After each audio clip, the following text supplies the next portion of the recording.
Welcome to Street Beat. It's me, your host, Tony B.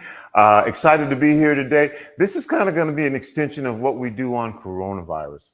Coronavirus has not stopped. As a matter of fact, there's a new strain out now that we're going to have to talk about probably on Friday that defies some of the resistant characteristics of the vaccines that we have now, but then a couple more do work with the new, but we're going to talk about that later. All right. But the point is, coronavirus has not gone away, and the impacts of the coronavirus have not gone away either. Got a good show for you today. Joining me on the program is going to be Emily Northup. Emily, how are you? I'm fantastic. How are you doing, Tony? Great. I'm going to, talk about you a little bit, but I would prefer to ask you, you're the grant administrator for the Homeownership Division of the Washington State Housing Finance Commission. Absolutely. Now, that's a big sentence and a lot of words, and I like to make sure that everyone understands. First of all, what is the Washington State Housing Finance Commission? So the Washington State Housing Finance Commission, the commission, as you'll hear me refer to us, is a self-supporting and self-funded team, and we're dedicated to increasing access to affordable and accessible housing to everyone in Washington State. My division, the Homeownership Division, we do everything from homebuyer education to foreclosure prevention. We help oversee the state's network of housing counselors, and then also do some down payment assistance programs. Now, during COVID, a lot of things happened. One of them, and I don't know if this is, directly something that's related to what you do, and I'm calling them predatory buyers. Went after folks who in particular were elderly during that time. There were a lot of things that happened with folks' ownership, and you couldn't get certain places and you couldn't get answers to certain questions. And during that time period, in particular in this community, some of our elderly homeowners were victims of predatory buyers and some of the other stuff that went on. Does that play a role, or do you have an impact in that situation at all when you're talking about finance and people who at the last minute may need to say, hey, I didn't even know what was going on? Yeah, absolutely, Tony. I mean, I think that you're speaking to a problem that is real, and it needs action. And so the Hap Program, we're working with our partners at the Washington State Homeownership Resource Center. They operate a hotline. Okay, just because everyone's unfamiliar with the acronyms, the Hap Program. Our Homeowners Assistance Fund. Homeowners Assistance Fund. I like the assistance part in the middle. Homeowners Assistance Fund. Go ahead, tell us. So, if you're a homeowner and you're having problems, maybe meeting one of your financial obligations related to homeownership, maybe you're behind on your mortgage, maybe you've had issues paying your property taxes, or you owe HOA, COA fees, you need some help with your homeowner's insurance. The Hap Program is designed to help you, and it does that in a few ways. So we fund the Washington State Homeownership Resource Center, our wonderful partners there. They have a hotline.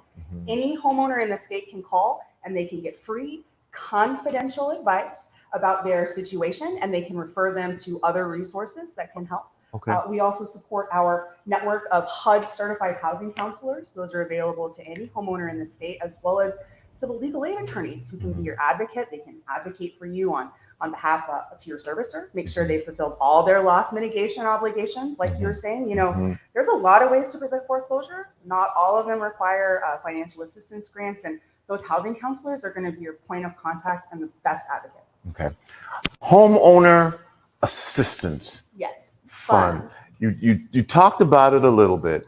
Can we break that down into what that means? Because you say Homeowner Assistance Fund, there's probably a lot of areas, particular now, where people say, well, wait a minute, this is something that I need to learn more about because I need assistance with my home in different areas. Obviously, you want to keep your home. Absolutely. That's the big one. So Homeowners Assistance Fund. What is the Homeowners Assistance Fund? So the Assistance Fund comes into play because in addition to that hotline and in addition to those counselors, we can also offer financial assistance grants of up to $60,000 for qualified homeowners. That's not a loan, Tony, it's a grant. So there's no obligation to pay it back. And this comes from the federal government. And what does this potential $60,000 cover? What can you use it for? There's a variety of uses for these grants, and so they could be to help bring a current delinquent mortgage current. Okay. It could be to help pay delinquent property taxes that you might owe to your county. It could be to help bring you current on your homeowner's insurance or your HOA or COA fees. What it's not for is buying a new house. It's not for rental properties, and it's not for prepaying payments you have on a mortgage that's already current. But the things that you said are good. So I'm gonna ask you to do that one more time, because we went by that pretty quickly. Sure. And these are things that are pretty important that folks may have gotten behind on during the COVID period. So again, you can use these funds for bringing yourself current on a mortgage that you might be delinquent on, for helping to pay bringing yourself current on a mortgage. If something has happened, whatever that is, and you can get a consultant to help you find out what that is. You can actually use this to bring yourself current on your mortgage. Okay. That's actually a program requirement, to bring yourself current on your mortgage. Yes. We could also help, a counselor can help renegotiate your mortgage terms. Maybe we could make that payment more affordable for you, draw it out over a longer period of time, recast your loan. Your counselor is going to be your main point of contact for that. We can also help pay, like I said, your HOA or COA fees. So and property taxes. If you are delinquent, did I hear you correctly? If you are delinquent on your property taxes, you can be foreclosed on in Washington State. Yes. Because you're behind on your property taxes. And so this program can bring you current up to $60,000. All right, John Wilson, are you listening? Anyway. Well, so before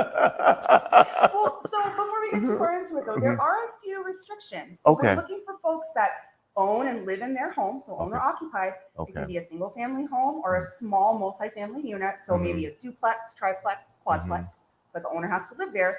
And this is for folks that are at the average AMI, so median income for the county in which they reside. If you have questions about how much money that is for you and your family, the housing counselor is going to be your best resource to determine if you're eligible. Okay.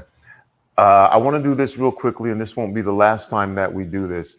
But as folks are listening right now, I'm giving you an opportunity to get a pen or whatever you need to do. If you want more information on what we're talking about right now, and we have folks who may be listening or watching, how can they get in touch with you to get more information so that they don't have to do everything in the time that they're watching the show? And it won't be the last time we give you this information. We made it super easy, Tony. Okay. So the way that you get a hold of us is to call the hotline, 1-877-894-4663, or you can visit us online on the web, washingtonhaf.org. You can find all the program information there. You can learn what to expect once you reach out to a counselor. We have a list of the documents you need, and there's a form you can fill out that'll go straight to the resource center, and someone can call you back when it's convenient for you. You're listening to Street Beat. It's me, your host, Tony B. My guest is Emily Northup, Grant Administrator. We're talking about the Washington State Homeowners Assistance Fund. If you own your home, could be a duplex, you got to live there. If you own your home, there may be money available for you. I'm not going to say maybe. You said there is money. There is money available. There's Program's money. open. Yeah. We're taking applications. All right. And now, if you prefer to have a face-to-face conversation, which we are able to do now again, some people just don't want to be online or the house. Is that possible? Is there a way to set up an appointment that you can sit down and talk to somebody? The resource center is available, like I said, over the phone or online, but housing counselors are available virtually, or they can meet with you in person, whatever your preference is. And the resource center can direct you to a counselor in your area. Okay. Now, you talked about this a little bit earlier, but one of the things, especially when something like this, someone said, "Oh, $60,000, there's going to be some hoops for me to jump through." At the end of the day, you know, is this a real thing? Absolutely a real thing. So this is a part. So you're saying this is a grant? It's not a loan. It's not a loan. This is a federal program. So it's a part of the American Rescue Plan Act that was passed by Congress in 2021. These are funds that come from the U.S. Treasury. Okay. So they're given to the state of Washington, administered by the commission, and then we fund our network of partners and nonprofit agencies that help advocate for homeowners in need. And if they're eligible, we direct that funding straight from the program to your servicer or your HOA trustee, wherever those funds need to be directed. So the money does not pass through the hands of the homeowner. It goes directly from the program to the point of contact. Okay. To help how did this money end up in Washington State, and how much money ended up in Washington State? This is a federal program, like I said, part of ARPA. So every state has a Hap program, and every state gets to decide how their Hap program works in their state.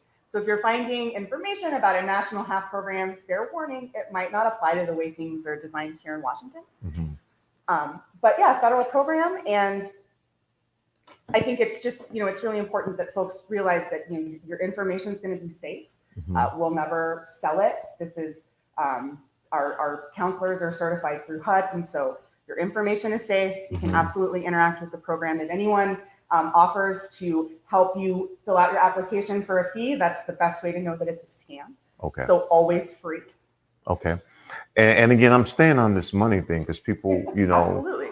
Like to know. But when did this program become in existence? When did it start? And is there an end date for this program? So we've had the program opened, fully opened, launched in July.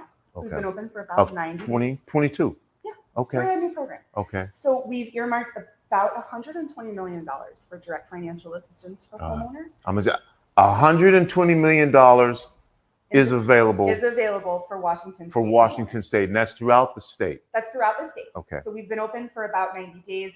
We've been able to get money into the hands, directly fund over 125 families to save their homes.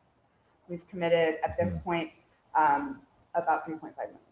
So we have a long way to go. There's plenty available if that's your situation, but I cannot stress how important it is to call the hotline as soon as you think you need help. So the sooner we can get this process started, the more likely you're going to have a positive outcome. Okay, that's kind of what I wanted to get to. But is there an end date on this timeline for this program? No, we don't have. There's not a sunset date on it. So this program is going to be open until funds are expended, and we're hoping that will last throughout the year. We're trying not to spend funds just as quickly as possible. We really want to be intentional and targeted with this program so that money gets into the hands of people that really need it the most. I mean, let's be real, the pandemic has not hit every community the same. Some folks have been unequitably impacted by that. And so those are also, unfortunately, the same people who've had a really hard time getting a hold of earlier types of pandemic-related assistance. And so for the commission and for the Hap program, we want to make sure that people who maybe have been left out earlier, who've had a harder time getting a hold of their servicer, maybe they have had a more difficult time getting a hold of information. This program is for you. There's still funding available, and advocates like housing counselors and civil legal aid attorneys are waiting to help you resolve your situation. You're listening to Street Beat. It's me, Tony B. We're talking about money that's available for you for your home. Now, is there some sort of queue system with this grant process? Sure. Let's say somebody's, look, I need the money now. My home is going to be foreclosed. Right. How does that work in the application process? So first off, if you are facing foreclosure, it might not be too late. Call the hotline today, 877-894-4663, and those folks will get you in touch with an advocate who can help you work through your situation.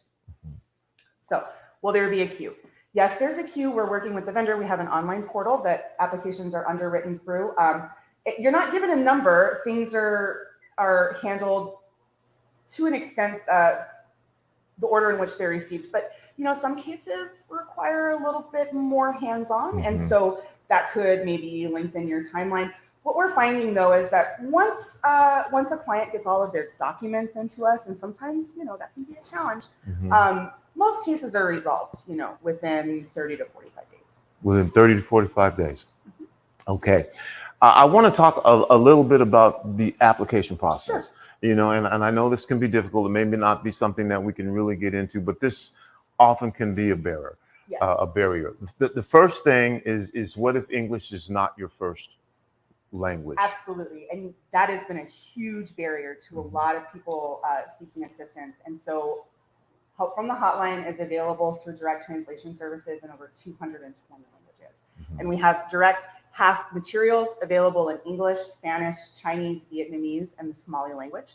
If you need something outside of those 5, we welcome you to call the hotline, and we can get you in touch with someone who can explain the program in a way that resonates with you. Okay, because we broadcast in a number of different languages, and I'd love to be able to share this information with our diverse audience. And so we have a Fijian show, I don't know if you have information available there.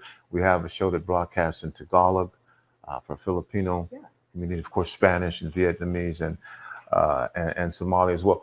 But my point is that if English is not your first language, please reach out to the hotline and we can make sure that you're accommodated. So we also have printed program material, like I said, available in those 5 languages right now. And if you're a community that needs something, maybe a little bit more support or a different translation, please reach out and I'd love to chat with you about what we can do to make this message resonate with you. Okay. And again, I said I wanted to talk about the application process. Sure. Because this is a real thing, you know what I mean, for this. And so it's a grant. What will you base the decisions on as folks are thinking, okay, this is a grant. That means this is probably to some extent competitive. No, it's not competitive. Okay, it's not competitive. No, it's not competitive. So it's not a competitive grant. We have an application process and there's criteria that are involved. So like I said, you have to be a Washington State homeowner, first and foremost. You have to live in your home. It's got to be single family, small multifamily unit.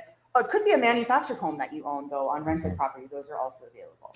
And you have to meet income requirements. So area median income for the county in which you reside.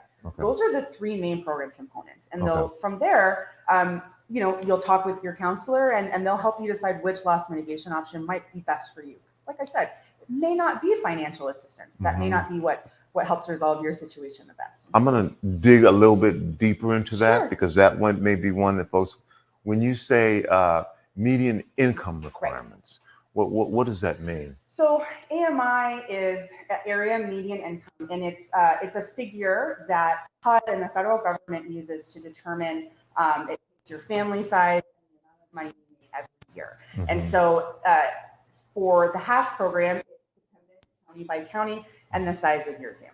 Okay. And so a housing counselor can let you know what that is for your specific area and whether or not you qualify. Okay, because I'm trying to look out for our seniors. Absolutely. Who may be on a fixed income. Yes. So their taxes have gone up, but their income hasn't gone up. And so figuring out what that looks like and what that means, I guess is, you know, because I'm hearing you say family, but I'm also thinking about what about an elderly person saying, I live by myself, I'm on a fixed income. You can be a household of one. And so I think for most folks that are on fixed income, I don't want to speak to anyone's specific circumstances, but most folks that are on a fixed income, maybe SSI or something like that, would probably qualify. Okay. Again, you're listening to Street Beat. It's me, Tony B. We're trying to get you some money if you've run into something during COVID. And do you have to say how COVID has impacted your situation? No. Because COVID impacted so many people. Things in so many different ways. Absolutely. You know, that there's a connection there. It impacted everything that we do. Do you have to be really specific about how COVID impacted your situation? No, and I think that that's a conversation that you have with your housing counselor. Okay. And you know, you're right. I think that a lot of people take a really narrow view of what it means to be COVID impacted. And I just want folks to think about all the different ways the pandemic has touched your lives. So maybe you didn't get COVID, but maybe you lost your job. Maybe you lost hours at your job. Maybe there was just something that made it so that it was more difficult for you to make ends meet. What I want you guys to think about is, if it hadn't been for the pandemic, would I be experiencing this financial hardship? And I think if that's the real question you need to be asking, not, is my COVID impact good enough? If it hadn't been the pandemic, would I be in the situation that I'm in now? And if the answer is, well, it seems like I would probably have been able to handle this on my own. Go ahead and apply. All right. Now, again, I don't know how you're going to take it when I say this, but I told you at the top of the show, during this period, there were predatory lenders, predatory buyers. The government wasn't also very reactive initially, proactive. They were very slowly reacting to a lot of things. People have reasons to say, this is why I don't trust the government. It's a real thing. I mean, I'm talking about health issues, all of those different things that we know impacted our community right away, but then the government didn't catch up. So at the end of the day, I know this may seem, why should we trust that what you're saying is true? How can we trust that the government is behind this, that this isn't going to turn into something that leads to more problems. These counselors that you have, how are we going to be reassured that these are folks who are going to be giving us accurate information and information to help us and care about our lives? Those are all really good points. And I think that the best way to combat misinformation about stuff like this is just to lay it on the table and have a conversation. So I really do appreciate the question, because housing counselors are such a phenomenal resource. They've been a part of this network of nonprofits in Washington State for over a decade that have advocated for homeowners. They've helped get them hooked up with the resources they need to keep and preserve the equity in their homes. And so we're working with relationships that have been established here in Washington for over 10 years. These are folks in our communities. They might be your neighbors. They might have kids in your classrooms. They deeply, deeply, deeply care about making sure that folks keep their homes and that, their communities are vibrant places. And so I would say that I hear you. The federal government has not always done a good job making sure that folks can trust what they say. But I would hope that we can trust our neighbors. And I'm not blaming the government. No, it just I'm not is either. what it but is. I'm not blaming folks who feel that way either. You're right. It is what it is. And I would say, I hope you can trust your neighbors, because your neighbors are the ones that are housing counselors. And these folks have been working here for, like I said, over a decade. And I think that this program is bigger just than federal investment. It's about folks who are here in Washington and want to see homeownership grow, and want to see folks that have lived in marginalized communities have access to programs that they're entitled to have access to. And so we'll never share your information. We'll never sell it. Anything that you say on the hotline or to a housing counselor is private and confidential. HUD requires that it's private and confidential. So you have a few layers there. Okay. The information is confidential. That's what you're telling me. It's not going to be shared. There are a lot of reasons why you don't want to trust the government.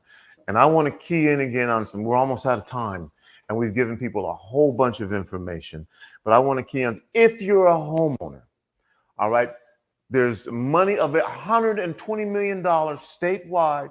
This program started in July.